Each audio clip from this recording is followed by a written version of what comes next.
Well, here's something you probably never thought about. That when you write a check, like here's an example here in this story, for like $57, the bank will take out $4,900 from your checking account. Now, how does that happen? It's because there's mail fraud on the rise. It's showing how the banks, the postal service, and everything are getting killed with mail fraud. People are stealing the mailbox keys and getting your letters. And what they do is they take out your check. Okay, now this is interesting. They take nail polish remover.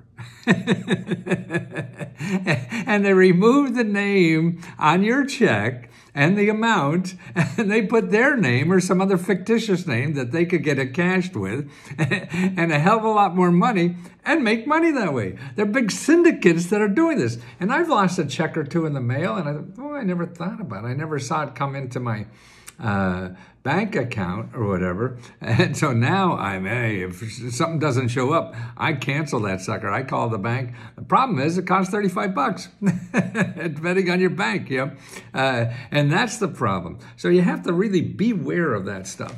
And so they're either getting the checks out of your mailbox, when the postman delivers, or they go into the official blue box that's sitting out in the corner. They've stolen the key and get in there. And that has, it raised over 161% just in the last year alone. Listen to this. The banks reported 680,000 fraudulent checks, up from 3,000. So that's more than double just in 1 year, the amount of frauds that happen in these checks. So what do you do? That's what you want to know, right? What do you do if you think something happened? Okay, first of all, you call your bank. Okay, now, you tell them that somebody, hey, that's not me. So actually, you got to start checking your bank statements too to make sure the checks are the amount that you sent. Because depending on your state, you're going to have to wait 30 to 60 days for the bank to follow up on it. So your money's gone. That's all gone. But they say the bank is liable. So you should get the money back. That's what the American Bankers Association says. And so how do you find out? Okay, what you do, you promptly call your bank about this and the Postal Inspection Service. So call your local post office and ask about how to find a Postal Inspection Service to get this. And if anybody screws you up with this, you want to go to the Consumer Finance Protection Board. Okay, let me show you their website. So you get Consumer Finance PB.org.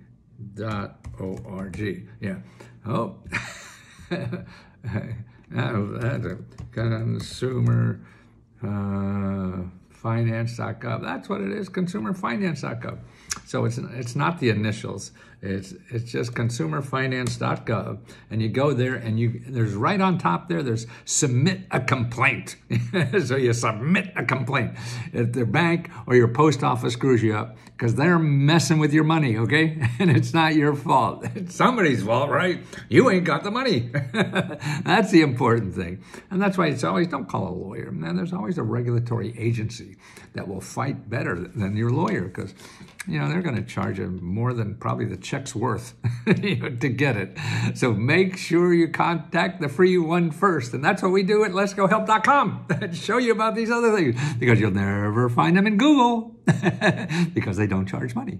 Google wants people to advertise. So they charge you money and they could pay to Google, right? So it's another Ponzi scheme, isn't it?